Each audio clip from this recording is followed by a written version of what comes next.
జై శ్రీరామ్. అందరికీ నమస్కారం. వెల్కమ్ టు న్యూస్ అఖండ. నేను మీ కస్తూరి శ్రీధర్.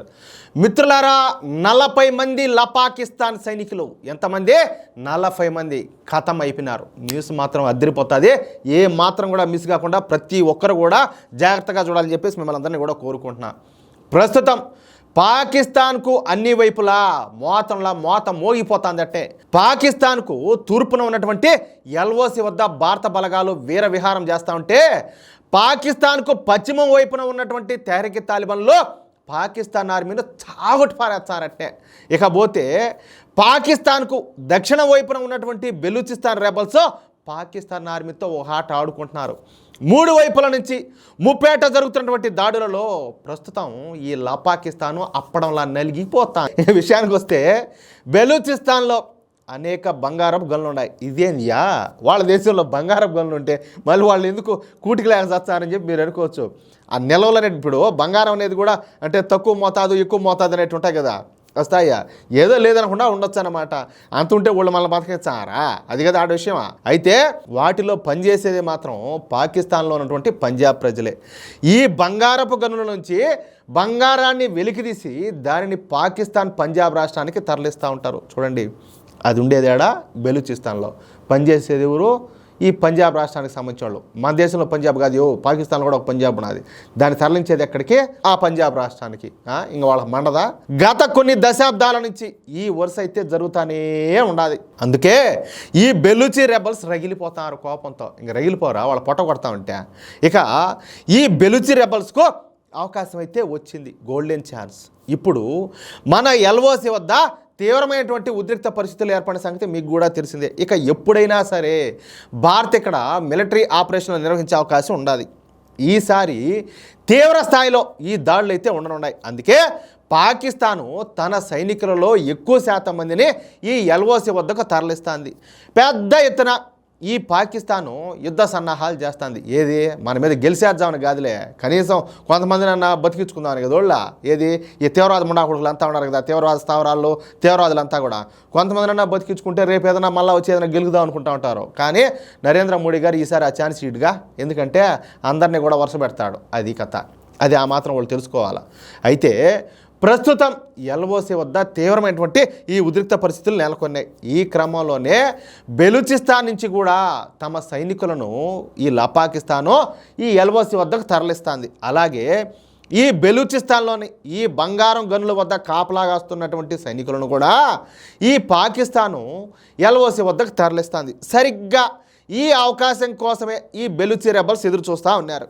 ఇకపోతే ఈ పాకిస్తాన్ సైనికులు 3 కొండల మధ్య భాగం నుంచి ప్రయాణించి ప్రధాన హైవేకు చేరుకోవాల్సి ఉంటుందంట. ఇక ఈ పాకిస్తాన్ సైనికులు కాన్వాయ్గా పోతా ఉన్నారు. ఏది ఈ బండి వెనక బండి గట్టి 16 బండ్లు గట్టి అని చెప్పి ఏదో పాట నా చూడు, ఆ రకంలో బండి వెనక బండి వీళ్ళు కాన్వాయ్గా పోతా ఉన్నాయి. కొండల మధ్య నుంచి ప్రధాన రహదారి వైపుగా వీళ్ళ ప్రయాణం అయితే సాగుతున్నది. అంతే. ఇక ఈ బెలూచిస్తాన్ రెబల్స్ ఒక్కసారిగా ఈ పాకిస్తాన్ సైనిక కాన్వాయ్ పైన విరుచుకుపడినారు.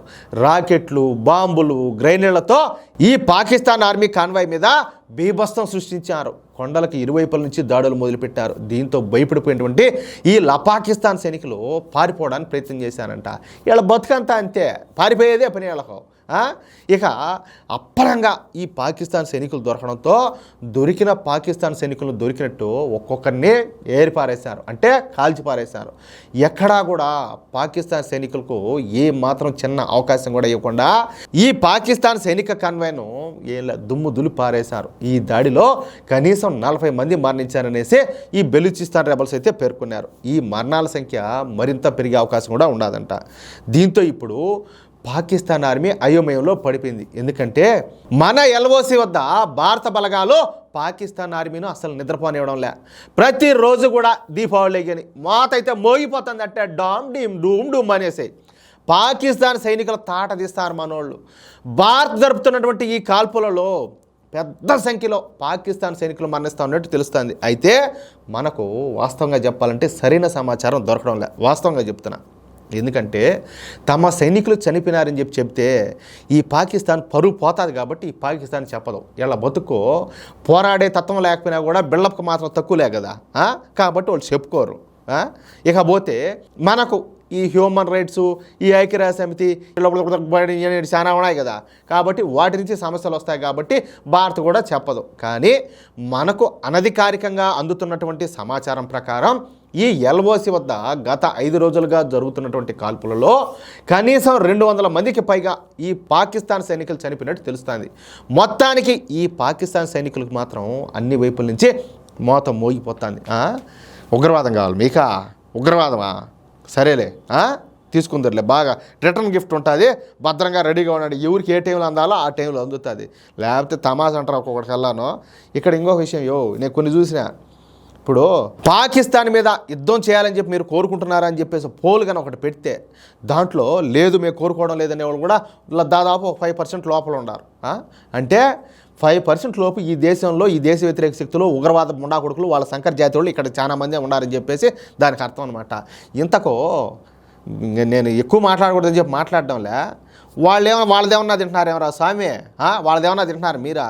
నిద్ర లేచిన టాంచి మేము కట్టిన పన్నులతో ఈ ప్రభుత్వం ద్వారా సకల సదుపాయాలు పొందుతా, ఇక్కడే తింటా, ఇక్కడే బతుకుతా, ఇక్కడే అన్నీ బాగా అనుభవించా కూడా పక్క దేశాలకు వంత పడతారా? ఏండారా మీ వాళ్ళు? అదే పూర్వీకులు ఆండారా ఏడుండారా? ఇంతకు మించి నాకు చాలా మాట్లాడదాం అనిపించింది. కానీ కొన్ని యూట్యూబ్లో కొన్ని పరిమితులు ఉంటాయి కాబట్టి మాట్లాడలేకపోతున్నా, అంతే. సిగ్గు తెచ్చుకోండిరా. పాకిస్తాన్లో పుట్టినోడు ప్రతి ఒక్కడు కూడా పాకిస్తానే ప్రేమిస్తాడు. మీలాంటి నీతిని గాళ్ళే ఏది ఏడ పుట్టి పక్కన వాడిని ప్రేమిస్తున్నారు. ఏది కన్న నాయన కన్న తండ్రిని ప్రేమించకుండా పక్కింటి ప్రేమించుతున్నది మీ వ్యవహారం అంతా కూడా. సిగ్గు లజ్జ ఏ మాత్రం ఈ ఒంట్లో ఏ మాత్రం భారతీయ రక్తం ప్రవహిస్తా ఉన్నా కూడా ఎవడు ఇట్లాంటి పని అయితే లంగా వ్యాపారాలు, లత్కూర వ్యాపారాలు అసలు చేయరు. అది సిగ్గు తెచ్చుకోండి వాళ్ళని చూసి. ఇప్పుడు వాళ్ళు కూడా మీ వాళ్ళే కదా. నేను అందరినీ అనడంలే, ఎవరైతే పాకిస్తాన్ సంకలనం లాగుతారో వాళ్ళని అంటున్నా. అర్థమవుతుందా? మరి వాళ్ళకుండే నిజాయితీ, వాళ్ళకుండే దేశభక్తి మీకెందుకు లేకుండా పోయిందిరా స్వామి? వాళ్ళతో పోల్చుకుంటే మీరు బాగానే బతున్నారు కదా ఇంకా సుఖంగా, ఎటువంటి చీకు చింత లేకుండా. మరి సిగ్గులే మీకు ఒకరవన్నా? బతుకు జాడ. మిత్రులారా, ఈ న్యూస్ కన్నా మీకు నచ్చినట్లయితే ఖచ్చితంగా ఈ న్యూస్ నలుగురికి షేర్ చేయండి. అదేవిధంగా ప్రతి ఒక్కరు కూడా మీ యొక్క అమూల్యమైన ప్రయాణంలో తప్పనిసరిగా ఖచ్చితంగా కామెంట్ చేయండి. ఆఖరికి జై హింద్ అన్నా కామెంట్ పెట్టండి. స్వామి కామెంట్ పెట్టేదానికి కూడా బరువు అయితే అట్ట. అలాగే ఇంతవరకు మీరు కనుక మన ఛానల్ సబ్స్క్రైబ్ చేసుకున్నట్లయితే ప్రతి ఒక్కరు కూడా సబ్స్క్రైబ్ చేసుకోండి, సపోర్ట్ చేయండి ప్లీజ్. జై హింద్.